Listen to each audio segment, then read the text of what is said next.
Well, good evening and welcome everyone. Happy to see you here for this webinar on conquering self-doubt. Welcome to those who have shown up live and welcome to those who are watching this on a recording. What we're going to be talking about tonight is how to transform that little voice in our head that is constantly nagging and complaining, how to change that from a critical voice into more of a cheerleading kind of voice. And the process that I've developed with my clients to do this stems actually from a rather interesting place. You know, before I became a coach, I spent many years as a classical musician. And while I was in music school in college, I was learning a piece of music that was frankly kind of hard. And there was a small 4 measures section of that piece, which was particularly difficult. And it wasn't getting better over the days and weeks that I had been working on it. So I thought maybe I will just spend 40 minutes of one of my practice times on just those 4 measures, playing them over and over and over, hoping that they would become less awkward. Well, that worked. But the interesting thing about this story is that while I was practicing those 4 measures, I was thinking about something else entirely, something that had nothing to do with the music, something that was another part of my life at the time. Well, fast forward 5 years, and I think about this piece that I really enjoyed and wanted to play it again. So I pulled it out and started playing through it. When I got to that 4 measure section, those 5-year-old thoughts that I had had while practicing came screaming back to my mind. I was shocked by this. I thought, why am I thinking those thoughts now? They have nothing to do with my life now. And then I realized that I had practiced those thoughts along with that music. And all I needed to do was play those notes and those thoughts returned.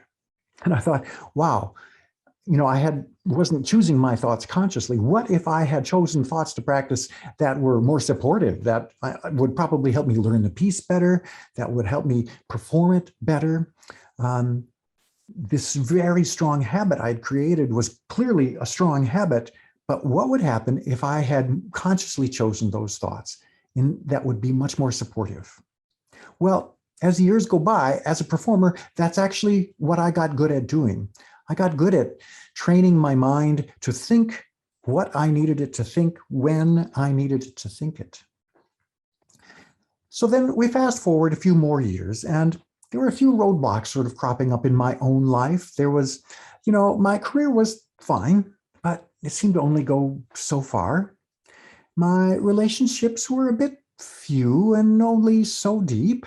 And my emotional life, to be honest, was a little bit tepid. I was feeling kind of stuck.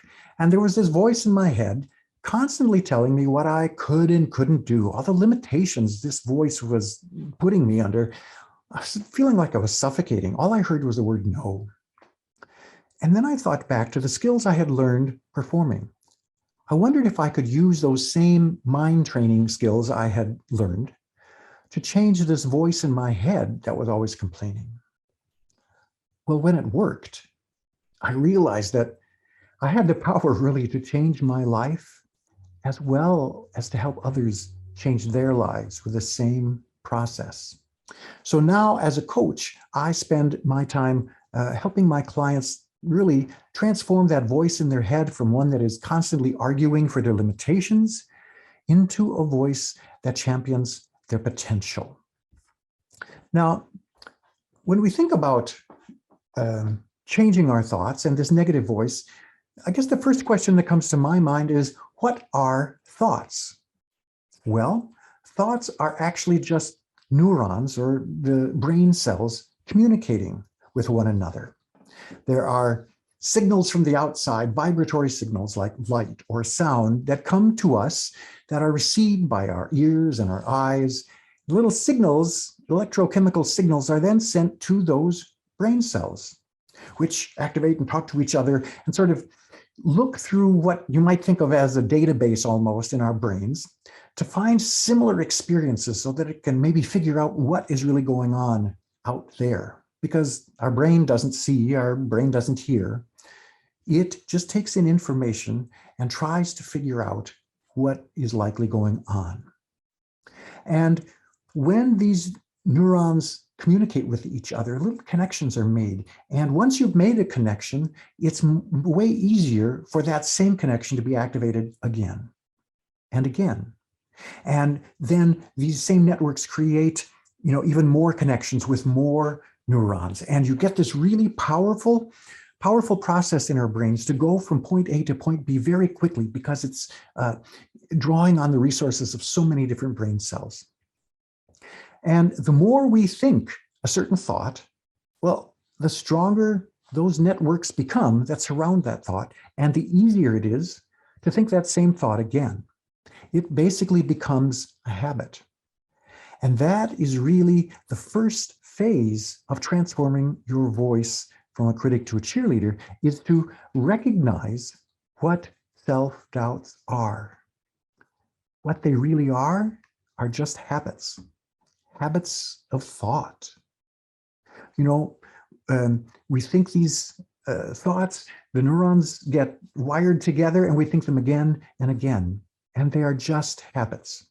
And this realization, this creates a little bit of distance between who we understand ourselves to be and those thoughts. We realize those thoughts are not who we are, and we are not those thoughts. There's a little bit of distance that's created, and that helps them to begin to release their grip on us just a little bit. So that's the first phase. Fairly easy. Just recognize that what's going on is a habit. Now, the second phase is to uncover the lies that our self-doubt tells. Now, all the messages from our inner critic, they're all pretty much false. They're all lies. Now, they have a tendency, in the most part, to be sort of little white lies, lies which are lies, but they don't actually get to the real heart of the matter. These little lies, they will distract us from the bigger lie, the one that's most important. And getting to that bigger lie is really what helps to loosen the grip that the self-doubt has on us. When we realize, first of all, that these are just habits and it's not who I am, not only that, but they're telling me lies, it is much easier to create a little more space. So how do we get to that big lie? Well, if you write down all the messages that you hear about a particular issue in your life, and then look for the common themes, you can arrive at what I call sort of a meta message. And this meta message either is, or it's pretty closely related to that big lie. So we list all those thoughts that we have around a particular issue. And then we step back, read through them and say, what is the common theme that underlies all of these? And that is what becomes our meta message. So examples, what does that look like? Well, almost all of our self-doubts, they have a tendency to boil down to some version of, I'm just not good enough in one way or another. And that one way or another is the unique way that it shows up for you. So everyone really has their version of not being good enough in some way. For me, it's that I don't really quite believe I'm acceptable as I am. There's this sense that it's not really safe to share my real thoughts and real emotions because they'll likely be rejected, and there's something inherently wrong with them and therefore with me. For one of my clients, it was the feeling that he didn't actually deserve a fulfilling life, that the big lie underneath all these other messages, to put it bluntly, was that he wasn't worthy of being alive. Now, there was another client that had a sense that she just wasn't smart enough. Her intellect wasn't sufficiently powerful to grant her access to the life that she desired. Another client frequently heard the message from her mother that she was just such a bother, that she was getting this idea that this child just wasn't worth the energy mom was having to put in. And so the big lie underneath that was, again, that she wasn't even worthy of being here. Virtually all the messages of self-doubt that we tell ourselves, they find their roots in the belief that in one way or another, we're not worthy. We're not worthy of love, of acceptance, sometimes even of just being. Now, as we're uncovering these lies, there are a couple of roadblocks that if we can see our way through, this is what can really make the process work. Now, the first roadblock is a fear of unworthiness. Now, as mentioned, virtually all of our self-doubts find their roots in a sense that we're just not quite good enough in one way or another. Pardon the siren if you hear that in the background. So we're not good enough in one way or another. And consequently, we're always trying to prove that we are worthy. This is where perfectionism develops, or more, we try to prove that we are perfect. We try to prove our worth by doing things perfectly, or more accurately, prove that we are perfect. But the problem with this, and why self-doubt around worth can be so elusive to transform, is because even though we try to prove our feelings of worth, we can never do it. We can never do enough to prove worth, because worth is beyond the whole idea of proof. There's nothing to be proved. We are inherently worthy. Sometimes when I mention that to clients, they get a little confused, like, really, is that so? And then I say, so, well, tell me about an infant. An infant can eat, sleep, do that other thing. Do they have worth? So far, I've not met anyone who said, no, babies don't have worth. Okay. Well, what about someone, in their 90s, let's say, who has dementia, who not only can't remember who they are, they can't feed themselves. Do they have worth? Again, I've not met anyone who said, no, they're worthless. They don't have any worth. Somehow we recognize that both of these extremes, there is some inherent worth in just the fact that they are. And that is true for all of us throughout our life. We are worthy of being here. We are worthy of love. We are worthy of a beautiful life. But when we believe the lie that we have to prove it, that's when we get into trouble. So that's the first roadblock, is to get past and to realize that we have worth no matter what. The second roadblock is a fear of death. Now, this may sound sort of overly dramatic, but that is its strength. When self-doubt sort of gets going, it tends to sort of catastrophize and make things seem earth-shattering. We can go from a single sort of unsettling thought to the end of the world in just a few seconds. A number of years ago, I was laid off from a job. Here's what was going on in my mind when I first learned that. Thoughts were things like, how could this be happening to me? Just a couple of weeks ago, I was being considered for a promotion, and well, now it's just not fair. What am I going to do? How will I ever earn enough money now? Our savings, well, it's not going to last forever. We could lose our home. We could be on the streets. And gee, what kind of stress is this going to put on my marriage? Is this the domino that pulls everything else down with it? Oh, I've watched so many others get promoted or move on to a better job somewhere else. But here I am, not only not moving forward, but I'm moving backward. This is just so unfair. Why are you doing this to me? There must be something wrong with me. Why else would this be happening to me? Those were the thoughts that were screaming through my head. And as you can imagine, they were coupled with all sorts of different emotions. They were coming left and right. So the story that I was telling myself went from, I'm being laid off, to losing everything that was important to me: my work, my home, my family, my future. And even though at this point, this now seems a bit ridiculous on the face of it, that wasn't going to kill me. It was not the end of the world. It was easy to sort of dismiss that, like, oh, okay, I'm not going to die here. But what's interesting is, if there was going to be some change, some growth in me, actually something needed to die. Not me, but there was some truth buried deep within that was trying to come out. And that if that truth is going to come out, if we're going to transform into something new, some way of identifying ourselves, some way that we see ourselves needed to give way or die in order for a new identity or message to take root. Now, really, nothing needed to die, it just needed to be transformed. But that is a perspective, a broader perspective that can sort of look down and see the whole picture. From the point of view of our ego going through this transition, it feels like death.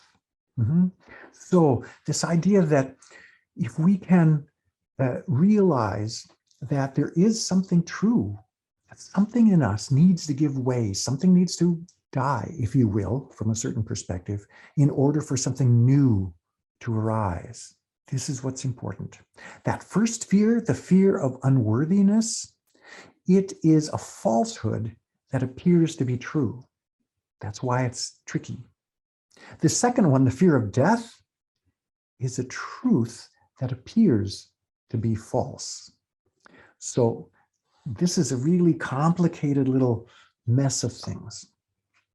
Okay, so that is the second phase. We need to figure out what are the lies that our self-doubt has been telling us and what's the truth behind it. Now, I also promise you that I would let you know of one thing that you do not need to do, that you don't want to do, if you're going to be transforming this voice in your head. And what you don't want to do is fight the old message. We've now uncovered the truth about it. We know where the lies are. There's nothing more that you need to do. And this is why. Isaac Newton, physicist from the late 17th, early 18th century, one of the most important physicists, his third law of motion says that for every action, there's an equal and opposite reaction. Meaning, if we push against something, something pushes against us. Life tries to find a balance. And if we push in one way, we will meet some resistance and be pushed back the other way. This is why it's hard to break a habit, because anything we push against, whether it's a thing or a thought, has energy, and it works according to Newton's laws.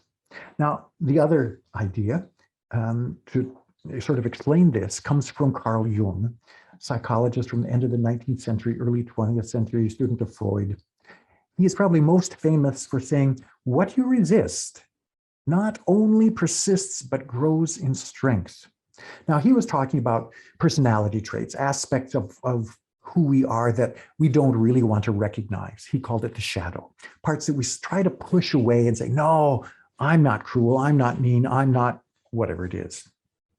And he said that the more we push away something, the more it finds its way to creep back into our life with increasing control. This sounds a lot like Newton to me. What we push against pushes against us. The third idea to support this is the law of attraction. And law of attraction basically says that energy tends to attract similar energy to it. So if we are approaching something with an energy of opposition, if we are pushing against something, we will attract more opposition. So these three things together make it clear of why it's hard to break a habit. Because when we're breaking a habit, we're trying to push against it, and that only strengthens it. So the thing you do not want to do in this whole process is fight against your old thought. As long as you stop watering that plant, it will go away. So that brings us to the third phase in this process. And that third phase is to create a new message.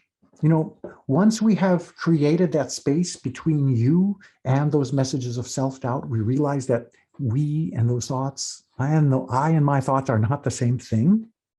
And we increase that distance by realizing not only are those thoughts not me, they're not even true. We've created a greater distance. Yeah? And once we do that, we need to figure out what we want to put in that space that we have created. Life doesn't seem to like a vacuum very much. And so if we don't consciously choose what goes into that space, those old thoughts, those old habits, they are what will seep back in because it's the easiest thing to do.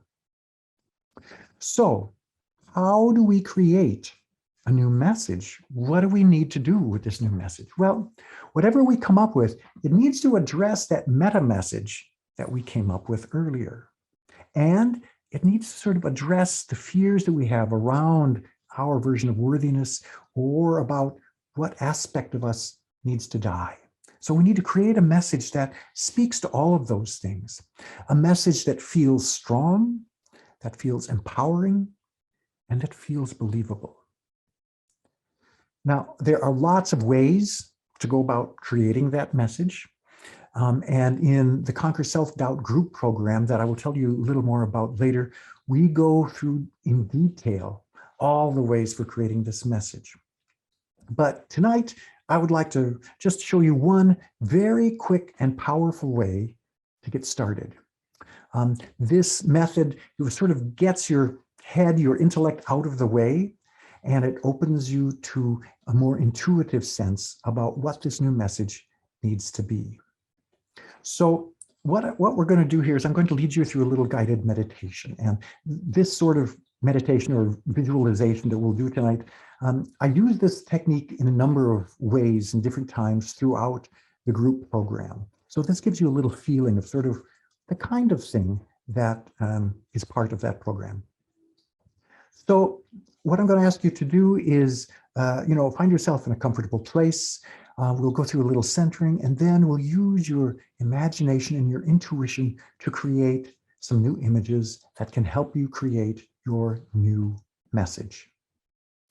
So find yourself in a comfortable place. You can sit or lie down, whatever makes the most sense for you. And just bring your attention, first of all, to your body. Just notice the sensations that you're feeling. Are there places in your body that feel warm or cold? Do you find any numbness or aching anywhere? Just notice your senses are working so easily and well all on their own. They don't need attention or help from you. They're just doing their thing. And you, from a quiet, centered spot, can simply notice what's happening. So relax the muscles in your body. Find a place that is settled, grounded inside your body. And notice how the sensations you feel are coming and going. They're never static. Now bring your attention to your thoughts. Just notice what your mind is up to. What sorts of thoughts are you thinking? What qualities of thoughts? Are you thinking about the future, making plans, thinking about what's next? Or are you thinking about the past, what has happened? Or maybe you're making judgments. Maybe you're even making judgments about this meditation. Just notice what's going on. There's nothing wrong with any of it. You don't need to stop your mind because you can't. Your mind's job is to think. But you don't have to follow the stories that your mind creates. You can, from that quiet spot, just notice that you're thinking. You can see those thoughts come, and you can see those thoughts go. But there's a part of you that was present before, during, and after those thoughts. Put your focus on that stable part.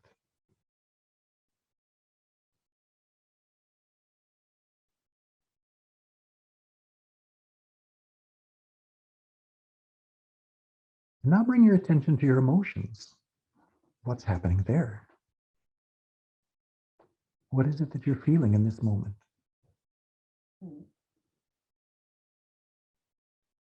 And notice how those emotions are coming and going, that they're always in a state of flux.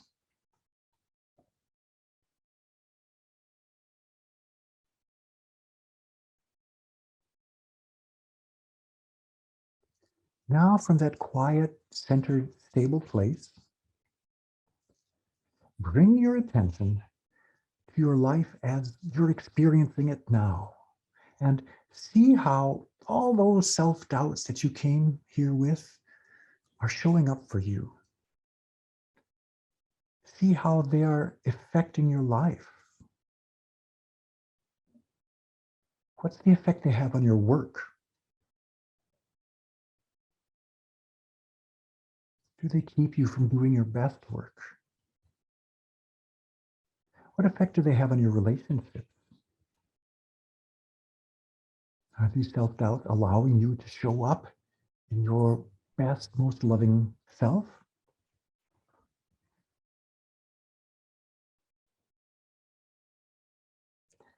And then notice how these self-doubts get you to relate to money, for instance, and how it relates to your health. How do these messages get you to treat your body?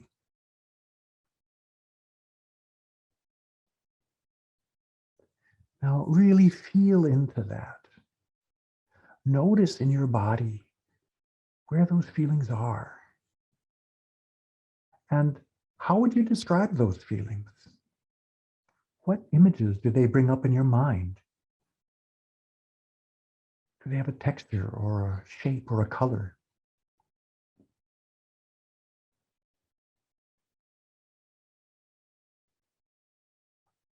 Now, as you look at your current life and the self-doubts that you experience, how ready are you to completely release them and to live free of those messages that hold you back? Just notice if you feel any resistance to letting go of any of it. You can just notice it. And then encourage any part that might be a little hesitant to simply step back for the moment, simply to allow you to have a different perspective, a different view of this, just for now.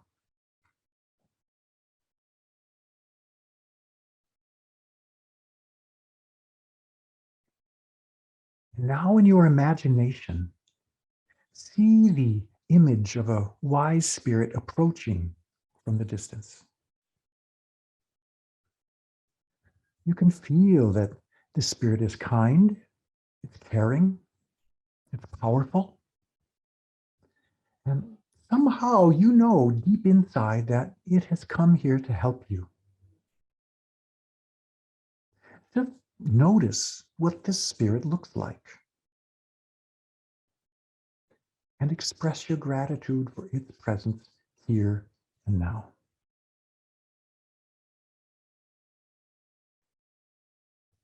Now, ask this spirit to help you remove the messages of self-doubt you have in your life.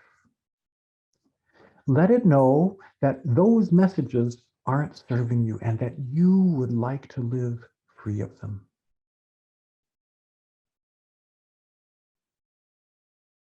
See the spirit nods in understanding, and then imagine that with a simple motion, this wise spirit magically removes your self-doubt.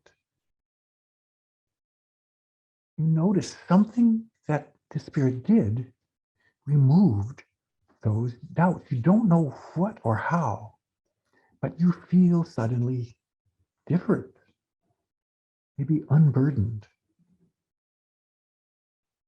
And without knowing how, you realize that whatever the spirit did indeed banish your self-doubts from your life. They're gone, nowhere to be seen or felt. What's the first thing that you notice that's different?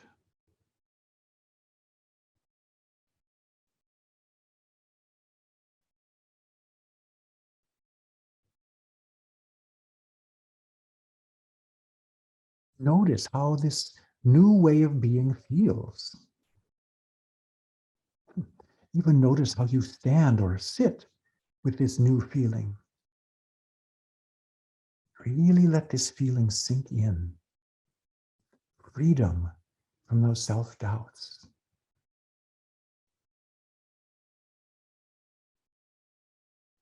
And now notice how, with this new freedom, you are different in your work.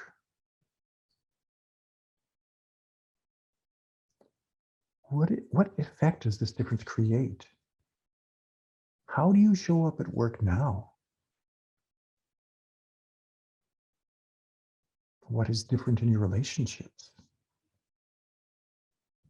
How do your interactions and your way of being in these relationships change?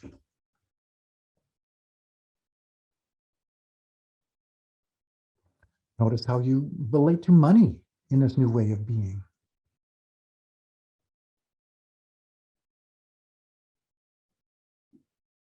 And notice, what is your new relationship with your body? How does this new way of being affect your health?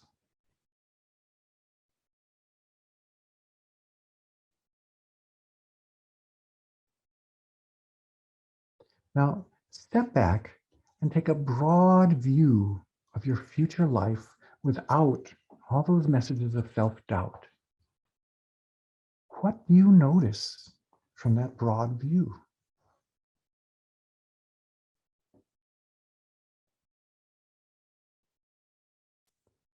Now, know that this new way of being is possible. And it's not only possible, but it is within your reach. Just bring to mind some sort of an image that will help you remember this feeling.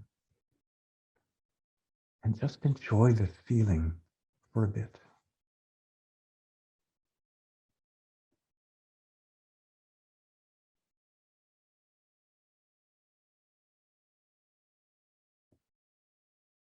Now, in a few moments, I will count you out from 5 down to 1.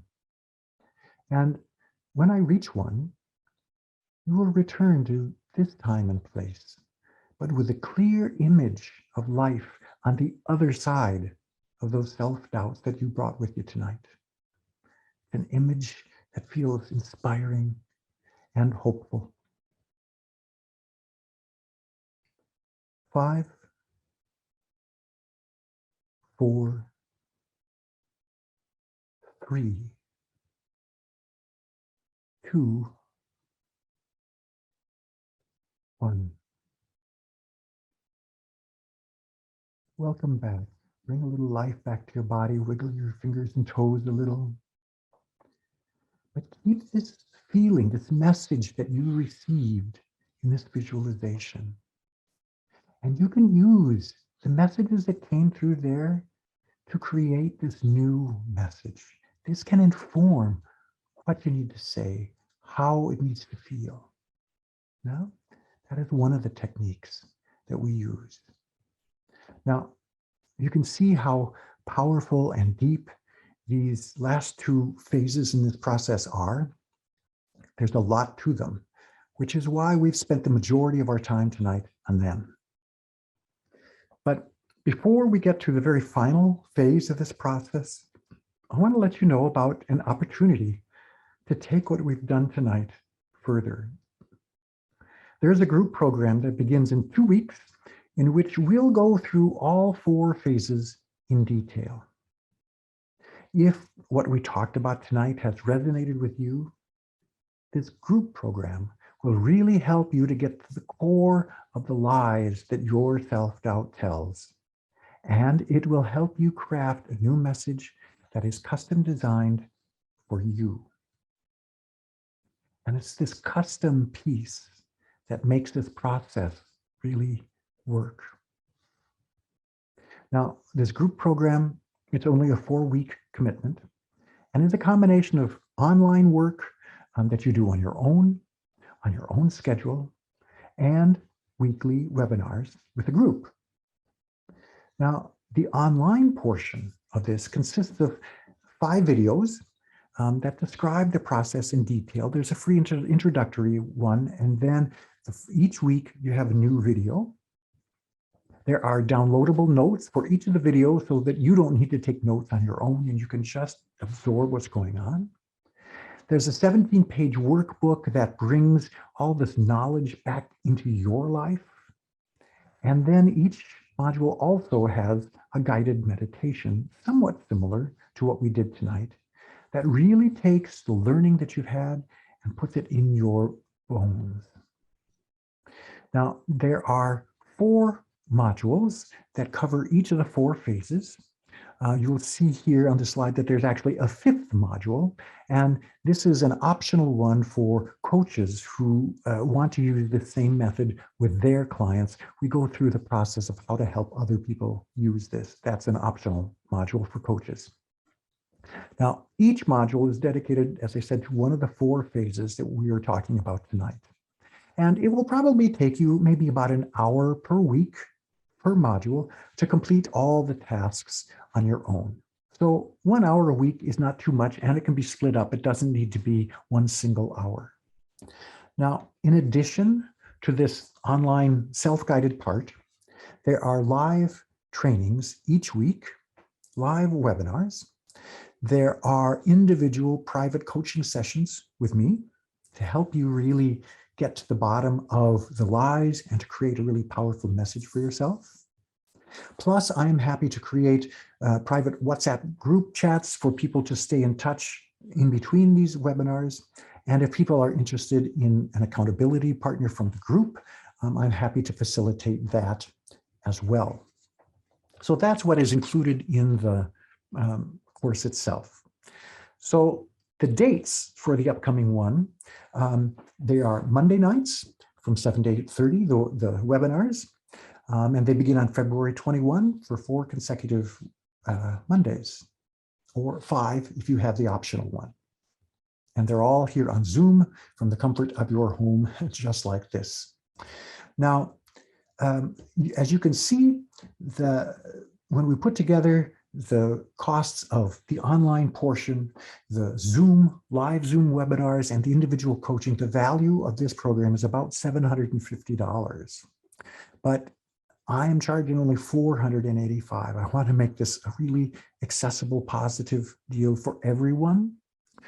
And if you are actually able to make a commitment before February 15th, I'll take another $100 off, and it's only $385 with that early bird pricing. So that's what the cost is. Now, if you should do that, there are a couple of extra bonuses that come along with this for no extra charge. The first is a free copy of a booklet I put together called Creating a Conscious Life, 4 Steps to Living Purposely. And what is outlined there complements this Conquer Self-Doubt group program beautifully. It is similar, but yet goes in a slightly different angle from things. So that's really helpful. Plus, if you would sign up and join the course, you would receive a 20% discount on any future coaching that you would be interested in doing with me for a period of about 6 months. Now, recently, I was talking with a friend about this program, and when I related the experience of one of the participants, he said, "That's what I want." Here's what I told him. Ruth joined the group because, well, she was tired of hearing how she never measured up. She seemed to always be doing battle with this voice in her head. It drained her of energy for living her life to the fullest.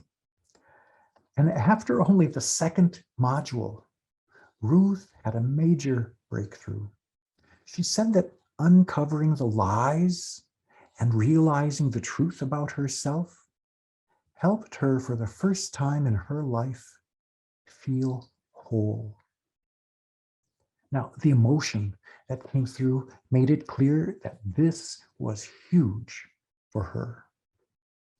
But the amazing thing, though, is that even after the program ended, Ruth was discovering that changes in her life were seeming to come about sort of automatically.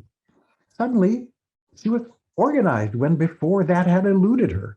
Suddenly, she stopped procrastinating when before she just couldn't get started, even on things that were important to her. And although this procrastination and organization was not something that she had directly worked on in the program, they became happy side effects of it. What she experienced in all parts of her life, seemingly automatically, all because she'd gotten to the bottom of the lies that she'd been telling herself. That's when my friend said, I want that. Now, I'll give you a little time to sort of think about this program while we close up with the final phase of this process. So phase 4 is basically to practice your new message.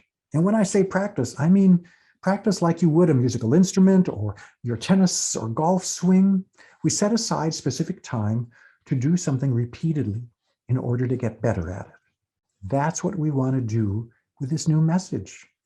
Set aside time to consciously think this new message over and over. This creates those neural networks. This creates new habits, and new habits turn into new beliefs. Now, just as I was practicing those thoughts, when I was in school that I was having during repeating those 4 measures over and over, I kept thinking those thoughts. They were so strong. They came back, frankly, decades later when I would still play that. The reason that habit was so powerful was because the thoughts I was having were pretty emotionally charged. They were getting to sort of the depth of my understanding of my own worthiness. Yeah? So there was a large amount of emotional charge while I was having these thoughts. That's what made them stronger. And so as you are practicing your new thoughts, we want to make sure that when we create this thought, it has that emotional impact that really speaks to the core of your being, that feels strong, empowering, believable, that leaves you feeling inspired. That's what we need to create in this third message. And when we add those emotions to simply the thought, to thinking that new message, that strengthens the pair exponentially. But of course, the other thing that happened for me was that I had a physical activity going on. I was playing notes with my fingers and feet. And so I was combining my body, my thoughts, and my emotions all at the same time to create a single habit. That's why it was so powerful.